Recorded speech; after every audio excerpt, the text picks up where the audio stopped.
नमस्कार, आप देख रहे हैं हमारी खास पेशकश न्यूज़ नोट और मैं हूं आपके साथ Mohammad Tauqeer Alam in association with Hero Om motors, main road, Simri Bakhtiyarpur, Saharsa. मैं अभी मौजूद हूं बनमाइटरी प्रखंड के सरवेला पंचायत के एक ऐसे मुखिया प्रत्याशी के पास जो पहली बार चुनावी अखाड़े में आए हैं। कहने को इनका नाम राहिल मेहताब है, लेकिन सियासत को इन्होंने काफ़ी गर्म कर दिया है। ठंडी इनकी तासीर है, लेकिन चुनावी सरगर्मी का पूरा संपूर्ण श्रेय इनके माथे पर इनके प्रतिद्वंदी लगाए जा रहे हैं। तो आज आइए हम इनसे बातचीत करेंगे इनके चुनावी मैनिफेस्टो के बारे में। आज इनसे हम बात करेंगे इनके चुनावी बैकग्राउंड के बारे में। आज इनसे हम बात करेंगे इनकी चुनावी जीत के बाद प्राथमिकता के बारे में। आज इनके हम बात करेंगे आगामी चुनाव में चुनावी रणनीति के बारे में। तो सबसे पहले राहिल मेहताब साहब, आपका बहुत बहुत शुक्रिया, आप हमारे चैनल में बोलने के लिए आए। नमस्कार, मैं राहिल मेहताब। सबसे पहले मैं अपने सरवेला पंचायत के तमाम उन जनताओं, माँ बहनों, साथी, दोस्त और चचा, बड़े बुज़ुर्ग सभी का मैं आशीर्वाद और नमस्कार, आदाब, सलाम, सत श्री अकाल। एक ऐसा मुखिया प्रत्याशी जिनका राजनीतिक करियर बैकग्राउंड एक ऐसे लोगों के नेतृत्व में हुआ हो जो बिहार की राजनीति के लिए जाना जाता हो। पप्पू यादव के नेतृत्व में आपके राजनीतिक करियर का पालन पोषण हुआ है। लोग आपसे एक बड़ा कयास लगा रहे थे कि राहिल मेहताब एक अच्छे प्लेटफॉर्म से राजनीति की शुरुआत करने जा रहा है, मगर आप इस राजनीतिक खिचड़ी को पकाने के लिए मुखिया का प्लेटफॉर्म चुने। क्या इरादा था आपका? क्या आपको जाप ने अपने आप में नहीं लिया या आपने अपने आप को जाप में नहीं लिया? देखिए, सबसे पहले तो मैं कह दूं कि मेरे पिता का नाम मोहम्मद अकीकुज़्ज़मा है, जो पहले समिति रह चुके हैं। और मेरा वैसे ख़ानदानी जो शुरुआती है, हमेशा जो मेरे फूफा हो, मेरे चचा हो, मुखिया समिति हर चीज़ रह चुके हैं। हमेशा उन्होंने मुझे पैदा किया है। लेकिन आपको मैं बता दूं कि जो अगर राजनीतिक गुण है, मेरे राजनीतिक गुरु हैं, वो माननीय पूर्व MP पप्पू यादव जी हैं, राजेश रंजन उर्फ पप्पू यादव। मैं ये कहना चाहता हूँ कि देखिए, 2017 कहीं न कहीं जब मैं उससे पहली दफ़ा मिला था, मैं उस वक्त इंजीनियरिंग करके जॉब कर रहा था, नौकरी कर रहा था मैं दिल्ली में। जब मैं किसी के पैरवी को लेकर के पहली दफ़ा मिला अपने सांसद जी से, उस वक्त वो जीते हुए सांसद थे, उन्होंने मुझे कहा कि बाबू, आपके शक्ल पे, आपके अंदर, आपके बातों से, आपके विचारों से मुझे लगता है कि आप भविष्य में एक अच्छे राजनीतिज्ञ, एक अच्छे पब्लिक के सेवादार, क्योंकि हम लोगों का जो भी पॉलिटिकल बैकग्राउंड है, जो भी हम लोगों का है, वो गरीबों के लिए ही जीना मरना सब चीज़ है। उन्होंने मुझे कहा कि आप अगर नौकरी को छोड़ करके अगर आप सियासत में आते हो और गरीबों की मदद करते हो, आप उनमें आते हो, तो बहुत अच्छा होगा। तो मैं उनके बातों से बहुत प्रेरित हुआ और ये सच्चाई है। और देखिए, 2017 में मैं दिल्ली का प्रदेश उपाध्यक्ष, छात्र विंग का प्रदेश उपाध्यक्ष बना। कहीं ना कहीं मुझे बहुत बड़ी जिम्मेदारी दी गई और मैं उसकी ज़िम्मेदारी पे खरा उतरा। मैं पटना जब दिल्ली में हुआ, तो फिर दिल्ली से मुझे एक छात्र विंग का, बिहार के छात्र विंग का मुझे बना करके जो ऑर्डर बाय भेजा गया मुझे यहाँ पे। मैं पूरे बिहार के छात्रों को, जितने भी यूनिवर्सिटीज़ हैं वो देखा, सभी छात्रों से मिला। और मैं सबसे पहले जो पहली दफ़ा मैं आया था छात्र मतलब राजनीति में, सबसे पहले मैं कदम रखा छात्र राजनीति में। क्योंकि आप यकीन मानो, अगर राजनीति शुरू करना है आपको, तो सबसे पहले बच्चों के बारे में सोचना, एक छात्र के बारे में सोचना, एक एजुकेशन। आप यहाँ पे कोई धंधा करने नहीं आए हो, आप यहाँ पे आ रहे हो कि सबसे पहले जो बेसिक चीज़ है उसके लिए। और अब बात, आपने अपने सवाल बहुत अच्छा किया कि क्या मैं अपने पार्टी या फिर हम अपने। देखिए, मैं आपको बता दूं, पार्टी ने मुझे बहुत सम्मान दिया। वो मुझे इतना ज़्यादा माना, इतना ज़्यादा सम्मान मिला कि जो मैं सोच नहीं सकता था कि एक नया लड़का जो एक नौकरी करने वाला हो, उसे उनके जो सांसद जी के अंदर में एक ऐसा गुण दिखा मुझे लेकर के, कि उन्होंने मुझे बहुत अच्छे प्लेटफॉर्म पे दिया।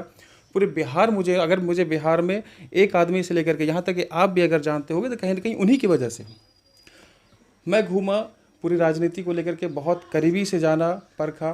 फिर मुझे सलाह मिला कि आप छात्र राजनीति में आए हो, तो छात्र राजनीति को अच्छे से इम्प्रूव करो। मैं पटना विश्वविद्यालय में मैंने एडमिशन लिया, नामांकन हुआ, वो भी पटना लॉ कॉलेज।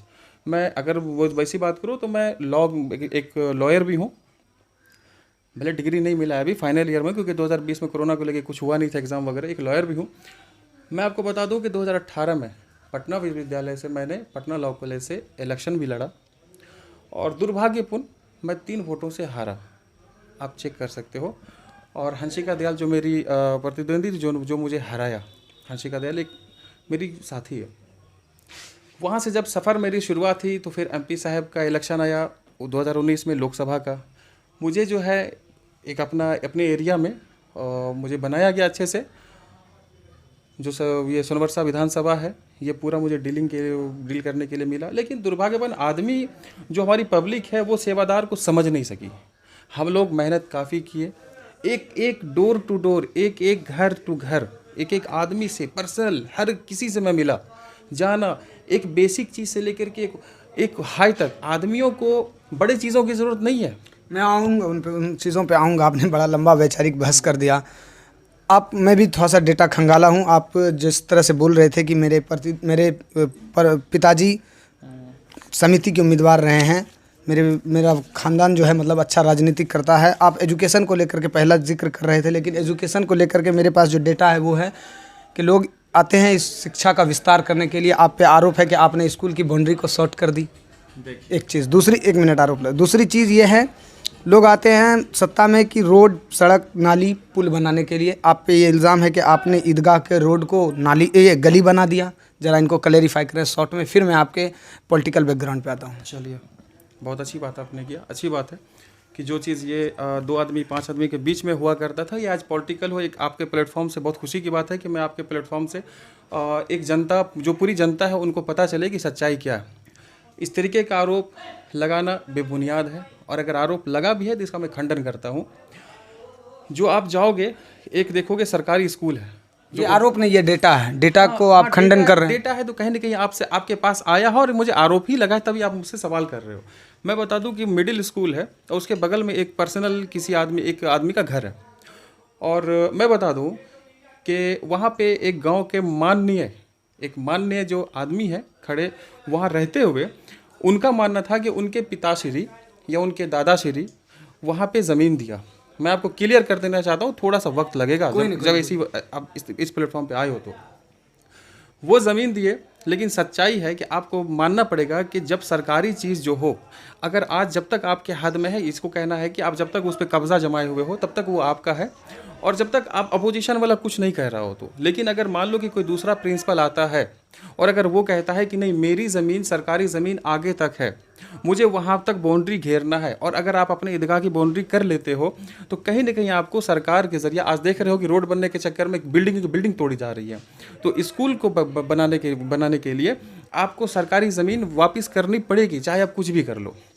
आपको बता दूं, जो बगल में एक घर बना हुआ है, वो ईदगाह की ज़मीन में अच्छी खासी ज़मीन, उसमें मतलब ईदगाह का उसको गया हुआ है, और वो ज़मीन दी गई थी। मैं बता दूं, जब बातें हैं तो मैं बता दूं, हमारे हसन शाह थे, अल्लाह उनको जन्नत तौफीक अता फरमाए, उन्होंने डोनेट किया था। उस एरिया, उस हिस्से से, उस साइड से वो ज़मीन दी गई थी।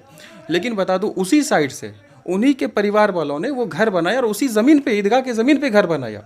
मैं बता देता हूँ आपको, उसी ईदगाह के ज़मीन पे बनाया। और जो हमारे ख़ानदान वाले, हमारे परिवार वालों ने जितनी ज़मीन दी, वो आज पूरी की पूरी है। मैं आपको बता देता हूँ, और अगर थोड़ा सा टाइम होता तो मैं ज़रूर आपको प्लेटफॉर्म पे, वहाँ उस जगह पे जाकर के भी दिखा देता एक एक चीज़, क्योंकि कॉपी कलम पे तो बहुत सारी चीज़ें जो अब मैं बताऊँगा अभी आपको। कॉपी कलम पे तो समझिए कि रोड बनानी, पैसा भी उठ गया, नाला साफ़ हुआ नहीं, उसका उठ गया। खैर, अभी मैं बताऊँगा अगले टर्म में। ये चीज़ जो है, जो गली की बात कर रहे हो आप, मेरी ज़मीन 80% है, उसमें 85% कह दो आप, पूरी है। मैं उसमें, आप कहोगे कि वो जो स्कूल के बाउंड्री को छोटा क्यों किया गया, सच्चाई बताऊं तो मेरा इसमें कुछ नहीं है, रोल मेरा कुछ नहीं है। रोल सिर्फ इतना है कि वो ईदगाह में ज़मीन हमने डोनेट किया, मेरे परिवार पूर्वजों ने डोनेट किया। वहाँ पे जो प्रिंसिपल साहब हैं, उनसे आप सवाल कर सकते हो। प्रिंसिपल साहब जब स्कूल नया बन रहा था, तो उनका ये कहना था कि मैं नापी कराना चाहता हूँ, कि नापी कराने के बाद कितनी ज़मीन हमारी, क्योंकि उनको एक शक था कि ईदगाह में हमारी ज़मीन जाएगी। लेकिन जब सच्चाई हुआ कि बोलिए जब ये सच्चाई वहाँ पे मालूम चला कि नहीं, ज़मीन जो है वहाँ पे ईदगाह की, जब पता चलने के बाद कि स्कूल की ज़मीन कितनी है, ईदगाह की ज़मीन कितनी है, तो फिर पता चला गया कि हम ईदगाह की ज़मीन आगे बढ़ गया, स्कूल में ईदगाह की ज़मीन आ गई। तो जाहिर सी बात है, आपको तो फिर अधिकार है, क्योंकि अब भैया अगर ईदगाह की ज़मीन आई तो मैं तो ईदगाह की ज़मीन लूँगा, क्योंकि मैं दान दिया हूँ ना ईदगाह में, मैं ज़मीन लूँगा। स्कूल में जितनी ज़मीन दान दी गई है वो आप वहाँ से बना लें, ठीक है। आप थोड़ा संक्षेप में जवाब दें, मैं सारे सवाल पे आपका आऊँगा। जो आपका पॉलिटिकल मैनिफेस्टो है, सारे चीज़ को मैं रखने का समय दूंगा। ये बताइए, आप कलम, दवात कागज़ कॉपी की बात कर रहे हैं और आपका चुनाव चिन्ह भी कलम दवात है, तो अगर राहिल महताब के हाथ में सत्ता दी जाती है तो ये कलम दवात सिर्फ कागज़ों पे रहेगा या ज़मीनी स्तर पे भी उनका कुछ प्रभाव पड़ने जा रहा है? देखिए कलम दवात मैं आपको क्या बोला, इसी मैं शुरू में ही अगर आपसे मैंने इंटरव्यू दिया, मैं आपको बोला कि मैं राजनीति में कुकुरमुत्ते की तरह नहीं आया। मैं इसीलिए आपको इतना डिटेल जो बताया, शुरू से ही बताया कि मैं राजनीति में अगर आया हूँ तो कहीं ना कहीं एक एजुकेटेड, जितने भी यहाँ पे प्रतिनिधि हैं आप उनके डिग्रियों को जाके देख लें, सबसे एजुकेटेड मैं ही दिखूंगा। और मैं आपको बता दूं कि अगर मैं कहीं ना कहीं अगर इस राजनीति में आया तो एक छात्र राजनीति से हो करके यहाँ आया, और मैं किसी के जैसे कि मैं ये कह दूं कि मेरे पापा पूर्वज राजनीति के हमेशा रहे, सबसे जुड़े हुए। मैं आपको बताऊं कि अगर आज राहिल महताब कोई नाम जानता है तो वो सिर्फ मेरे कामों की वजह से, मेरे हर एक जो बेसिक स्टूडेंट को लेकर के मैं पढ़ने से लेकर के उनके कामों में हर एक चीज़ में मदद दिया हूँ, मैं मदद करता आया हूँ। और रही मेरा जो सिंबल है, ये तो खुशी की बात है, ये तो समझो कि एक ऊपर एडवांटेज है मेरे लिए कि एक पढ़े लिखे को एक पढ़ा लिखा सिंबल ही मिल सकता है। एडवांटेज आपके लिए ये भी है कि आप पप्पू यादव के नेतृत्व में राजनीति कर रहे हैं। पिछली बार वो जब विधानसभा सीट से चुनाव लड़ रहे थे तो एक भी सीट नहीं जीत पाए थे, सिंबल चेंज हो गया था। अगर आप अब अगर चुनाव लड़ते हैं और अगर नहीं जीत पाते हैं तो आपका सिंबल चेंज होगा, माइंड चेंज होगा या प्लेटफॉर्म चेंज होगा? देखिए सबसे पहले मैं बता दूं कि अगर सबसे पहले तो मैं अपना 100% देने आया हूं और मैं दे रहा हूं पंचायत वासियों के लिए। मैं अपने अपने बारे में अपनी समझ, अपनी सोच एक तब्दील कर रहा हूं कि आप जो पहले राजनीति होती थी 200, 400, 500 मुर्गा भात, मछली भात, उन सब से उठ करके एक कहते हैं ना कि जो देहाती में चलता है ना, खोखचा में जाना। कहने का मतलब जैसे ये चाय की दुकान है, कंधे पे हाथ दे करके पीछे ले गए, 50 रुपया दिए और 50,000 का काम निकाल के आ गए बाहर। तो वो राजनीति से मैं ऊपर उठ करके मैं आपको बता दूं कि जो मैं अभी हूँ, 15 को इलेक्शन है, 17 को काउंटिंग है, आपको 18 से राहिल जैसा अभी है इससे कुछ और बढ़कर, अगर मेरे साथ कुछ भी रिजल्ट में ऊंच नीच होता है तो कहीं ना कहीं अगर मेरे सपोर्ट में रिजल्ट आया तो बहुत अच्छी बात है कि आदमी ने मुझे समझा। अगर मेरे खिलाफ रिजल्ट आता है तो कहीं ना कहीं मेरे अंदर कुछ ना कुछ तो कमी होगी, जो मैं पूरी तरह से इम्प्रूवमेंट करने की पूरी कोशिश करूँगा। जनता से डोर टू डोर पूरे 5 साल मैं मेहनत करूँगा और मैं फिर से दुआ करूँगा कि मुझे सिंबल यही कलम दबात ही मिले। रणनीति अच्छी है काफ़ी चुनाव को लेकर के। आप ये बता दीजिए कि आपका चुनावी मैनिफेस्टो क्या है, और सिर्फ मैनिफेस्टो का जिक्र करिए फिर मैं आप गया। देखिए मेरा चुनाव मैनिफेस्टो सिर्फ 3 चीज़ों पे है। चौथा मेरे पास कुछ भी नहीं है, ना मैं कुछ कहूँगा। मैं ये भी नहीं कहूँगा कि रोड में ऐसा बना दूंगा कि आप यहाँ पे पैर रखोगे जाके तेलिया हाट में निकलोगे। मैं ये भी नहीं कहूँगा कि रोड पे मैं पिच नहीं मक्खन लगाऊंगा, बिल्कुल भी नहीं। मेरा 3 चीज़। ऐसा कोई कहते हैं कि आपके प्रतिद्वंदी कोई कहते हैं तो उनका जिक्र कीजिए। देखिए मैं बता दूं, जो अभी खुद जीते हुए हैं, जो मैं डायरेक्ट ओपनली कह रहा हूँ, जो जीते हुए हैं, मुझे ये नहीं समझ में आ रहा है कि वो जनता से कि क्या बोल करके वोट मांगना चाह रहे हैं, क्या कहना चाह रहे हैं। कोई भी प्रतिनिधि हो, कोई भी, चाहे वो वार्ड सदस्य के हो, चाहे वो समिति के हो, मुखिया के हो, जिला परिषद के हो, सरपंच हो, कोई भी प्रतिनिधि की मैं बात करना चाहता हूं कि आप एक बार, अभी तो मेरा इंटरव्यू आप रूम में ले रहे हो, मैं ख्वाहिशमंद हूं, मैं चाहता हूं कि आप मेरा इंटरव्यू जगह जगह पे लें या फिर मैं इन्वाइट करूं तो आप वहां पे आएँ। मैं एक एक जगह का मैं कहूँगा। अभी मेरे बगल में एक रास्ता है, वहाँ पे मुश्किल से बता रहा हूँ कि 2 टोकरी वहाँ पे गिरा होगा, वो मतलब क्या बोलते हैं, ईटा का, जो राबिस कहते हैं उसको। 2 टोकरी से 3 टोकरी नहीं हुआ होगा। उसका पैसा जो है आधा किलोमीटर दूर का लिखा करके उसका पैसा 1,60,000 रुपया उठा लिया, 2 लाख उठा लिया। किसी का जो कुआं है वहाँ पे मुझे लगता है कि वो कोई आदमी गया नहीं होगा, पूरे घास दिख रहा है, घास से कुआं छिप गया है। वहाँ पे बताएं आपको 80,000, 85,000 उठा लिया गया। कुछ रोड मैं बताना चाहता हूँ, कुछ रोड ऐसे हैं कि बना नहीं है। आपको अगर ये लगता है, कोई आदमी ये अफवाह उड़ा था कि केस कर देंगे, ये कर देंगे, हम तैयार हैं। आप हमारा नाम दे करके केस करें, मैं केस लड़ूंगा। और मैं ये कहना चाहता हूँ कि आपने गलत किया, जनता का पैसा लूटा है आपने, आप लूटे हो जनता का पैसा। जहाँ पे रोड नहीं बनना था, जहाँ पे रोड बना है, जहाँ के रोड को लेकर के आपने किया है जो चीज़, वहाँ पे रोड नहीं बना है। वहाँ पे यहाँ तक के बता रहा हूँ ना, अपने घर आंगन को पास कर दिए हो, रोड बना करके घर आंगन को पास किया हो, 5 लाख, 7 लाख, 8 लाख रुपए उठा लिए हो। गरीब आदमियों का शौक था। अब मैं आपको बताता हूँ, परसों की बात है, परसों के वार्ड नंबर 5 में एक छोटी सी बच्ची जो 2 साल की थी, वो जो है ना उसके जस्ट घर के वहीं पे ना एक जहाँ से डूब के मर गई है। अगर आप 245 सोख्ता बनाए होते और 25 लाख रुपया उठा लिए तो कम से कम एक सोख्ता भी अगर बन गया होता तो वो बच्ची आज नहीं मरी होती, वो बच्ची बच गई होती। आप जिस तरह से सत्ता में बैठे हुए 2 बार के मुखिया पे आप डायरेक्ट आरोप लगा रहे हैं और आप पहली बार राजनीति में आए हैं, और आप ये आरोप लगा रहे हैं कि सत्ताधीश पे मैं केस करने जा रहा हूं। जो आपके राजनीतिक योद्धा हैं आदरणीय पप्पू यादव जी, उन्होंने भी आज से पहले कुछ यही कोशिश की थी राजीव प्रताप रूडी के खिलाफ केस करने के लिए। उनका परिणाम क्या हुआ वो आप जानते हैं, बताने की ज़रूरत नहीं। अभी हाल में ही जेल से छूटे हैं। ये बताइए, मैं अभी आपको वही कहना चाहता हूं कि जिनके घर खुद शीशे के हो ना, वो दूसरे पे पत्थर नहीं फेंका करते। पिछले सवाल में आपने चुनावी मैनिफेस्टो नहीं बताया, इस सवाल में आप चुनावी मैनिफेस्टो से बचाने से बचते रहे। आप सीधे चुनावी मैनिफेस्टो जो 3 है आपको, वो हमें बताइए। देखिए, सबसे पहले मैं मैनिफेस्टो पूरे अच्छे से बताऊंगा, कहेंगे तो मैं दिखाऊंगा भी।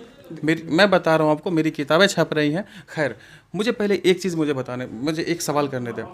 क्या गरीब आदमी को फ्री एम्बुलेंस दे करके, क्या गरीब आदमी को कोरोना ऐसे काल में नहीं मुझे बोलने दें। पॉलिटिकल राज्य स्तर की चुनाव, आज पप्पू यादव जेल से निकले हैं, आज उनकी जीत हुई है, बाइज्जत बरी निकले हैं। मैं आपको बता दूं, उन पे कोई आरोप सिद्ध नहीं हुआ। मैं उन पे कटाक्ष नहीं कर रहा। बिल्कुल मैं बताता हूं आपको। जो आपने कहा कि वो केस को लेकर के धमकी, अरे हम तो पैदा ही हुए लड़ने के लिए, हमें कौन क्या कर देगा। मेरी बात सुनिए आप। पप्पू यादव जी एक एम्बुलेंस की वजह से वो गए। आपको याद होगा कोरोना काल में कितनी बड़ी मतलब क्षति पहुंची आदमियों, कितने बुरे हालात में थे। एम्बुलेंस, प्रताप रूडी के घर में एम्बुलेंस पैक रखा हुआ, वो बंदा जाकर के निकालता है और गरीबों के लिए मदद करता है, और उसको बेवजह फंसा करके उसको जेल में डाला जाता है। फिर भी वो हारे नहीं, फिर भी वो घुटना टेके नहीं, ना झुके। अभी भी वो उसके खिलाफ ही कांग्रेस के समर्थन में प्रचार कर रहे हैं। मेरी बात सुनिए। रही राहिल मेहताब की बात, आपको यकीन होगा कि शेर का बच्चा शेर ही होता है। मैं इतना ही कहना चाहता हूँ, अगर वो दोस्ती भी करता है तो उसका दोस्त भी शेर ही होता है, किसी नड़िया गीदड़ से नहीं करता है। मैं आपको बता दूं, मेरे साथ घूमने वाले कहीं ना कहीं हर एक, मेरे साथ जितने भी घूमने वाले एजुकेटेड या फिर एकदम दबंग क्लास के आदमी होंगे, कोई आपको गीदड़ नहीं मिलेगा, कोई कुत्ता नहीं मिलेगा। मैं इतना ही बस कहना चाहूँगा।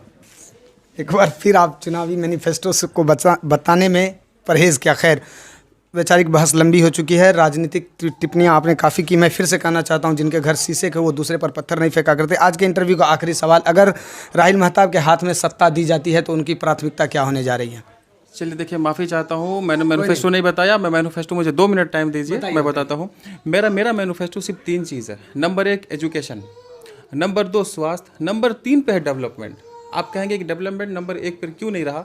मैं बता दूं कि मेरे लिए सबसे बेसिक चीज़ है। आज सरकारी स्कूल की इतनी बुरी व्यवस्था हो चुकी है कि 8वें क्लास के स्टूडेंट को अगर आप लेकर चले जाओ तो जो प्राइवेट स्कूल के, वो तो होना ही है। आपने स्कूल को ही शॉर्ट कर दिया, वो तो होना ही है। बिल्कुल मैं बता रहा हूँ, जो आप 8वें क्लास के बच्चा को लेकर के चले जाओ तो वो पहले क्लास के बच्चा का, जो प्राइवेट स्कूल का है पर बच्चा, उसमें वो कुछ जीरो बैलेंस है। मैं बताना चाहता हूँ कि मेरे लिए सबसे पहला प्राथमिकता होगा शिक्षा, जो मैं स्कूल को सुधारने की कोशिश करूं। और जो बच्चे पढ़ रहे हैं, जो बच्चे स्कूल, जिनके जो पैसे की वजह से मजबूर हैं, जिनके पास पैसा है उनको आइडिया नहीं है कि क्या बनना चाहिए, जिनके पास पैसा नहीं है उनको, अगर बच्चा बहुत इंटेलिजेंट है, चाहते हैं कि मेरा बच्चा पढ़े, हम उनके लिए हर एक चीज़ पर खड़े हैं। मैं उनको पढ़ाऊँगा, मैं अपने जो समाज को पढ़ाऊँगा, मैं अपने जो पंचायत के जितने भी छोटे वर्ग से, हर वर्ग, हर जाति, हर धर्म के बच्चे को मैं पढ़ाऊँगा।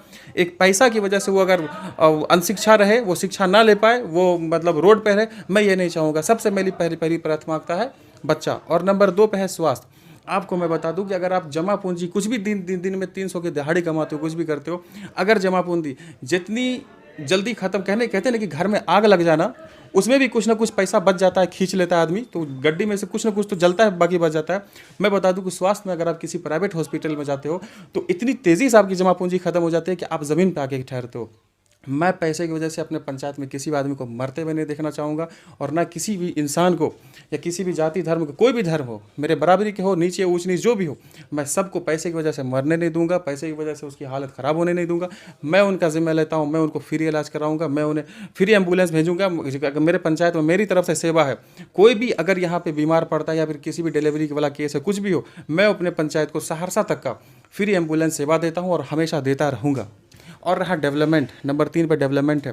मैं बता दूं, मैं कागजी काम, मैं फर्जी रोड, मैं फर्जी नाला, मैं ये नहीं कहूँगा कि रोड मेरे नीचे पे है और 4 फीट ऊंचा मैं नाला, मैं ये नहीं समझ में आया कि वो बारिश का पानी जो रोड पर रहेगा, नाला में घुसेगा कैसे। आप टोलवा वगैरह चले जाओ, वहाँ पे इस तरीके का नाला बना हुआ। मैं किसी पे कटाक्ष नहीं करना चाहता हूँ। उन्हें सोचना चाहिए, क्या वो रोड को नाला के बराबर लेके जाएंगे, क्या घर के सबको डुबाएंगे, या फिर नाला को बस काम के लिए बना दिया। मैं वो कागज़ पे काम नहीं करूंगा। मैं जो भी काम करूंगा जनता के बीच, जनता से पूछ करके, जनता के हित में करूंगा। और सबसे बड़ी चीज़, अगर कोई रोड या कोई नाला, कहने का मतलब, या कोई भी चीज़ बन रहा है, अगर कुसमी में बन रहा है तो वो ठेकेदारी, वो कॉन्ट्रैक्ट, वो काम जिस एरिया में बनेगा उसी एरिया का बच्चा एक एक आदमी जो बुद्धिमान हो, जो एजुकेटेड हो, मैं उसको दूंगा और वही करेगा। कुसमी की ठेकेदारी सरबेला वाला नहीं करेगा, सरबेला की ठेकेदारी कुसमी वाला नहीं कर सकता, कासिमपुर का टोलवा नहीं कर सकता, ना टोलवा का कासिमपुर वाला करेगा, क्योंकि उसको अधिकार है। मेरे क्षेत्र में कोई चीज़ बन रहा है तो मैं ही बनाऊंगा, मैं अपने तरीके से बनाऊंगा। बहुत बहुत अच्छी सोच संकीर्ण है आपकी, चुनाव को लेकर के सोच संकीर्ण है आपकी, डेवलपमेंट को लेकर के। मगर फिर एक बार दावा कर दीजिए कि एजुकेशन का जो सिस्टमेटिक इंफ्रास्ट्रक्चर है उसमें कोई छेड़छाड़ नहीं करेंगे, ना उसे शॉर्ट करेंगे। देखिए मैं बताता हूँ, अगर वो स्कूल भी है तो मैं बता देता हूँ, वो स्कूल मेरे पापा ने ही अपने रीजन में बनाया है। अभी वो 1 साल पहले कोई दूसरे आदमी बनाया करके, जो अभी है प्रिंसिपल, अभी जो कॉन्ट्रैक्ट आया, इससे पहले जो भी बना हुआ मेरे पापा के टाइम का ही बना हुआ है। ज़मीन अगर डोनेट की गई है तो वो मेरे ख़ानदान से ही ज़मीन डोनेट की गई है। अगर किसी ने कुछ किया है तो वो अनपढ़ जाहिल बनाने के अलावा कुछ नहीं किया है। अगर वो कोई बता दे, अभी इर्द गिर्द जो भी आदमी वो अपने पाल रखे हैं, सबको जाहिल बना करके रखना चाहते हैं वो लोग। ऐसे लोगों को मैं कहता हूँ कि खंडन करता हूँ, ऐसे लोगों को भगा देना चाहिए। ऐसे लोगों का राजनीति में कोई जगह नहीं है। बहुत बहुत शुक्रिया हमारे साथ बातचीत करने के लिए। ये थे लंबे वैचारिक इंटेलेक्चुअल डिबेट कहिए, वार्तालाप कहिए, साक्षात कहिए, ये थे राहिल महताब, कलम दवात की सियासत करने वाले, एजुकेशन को प्राथमिकता देने की होड़ में लगे हुए हैं।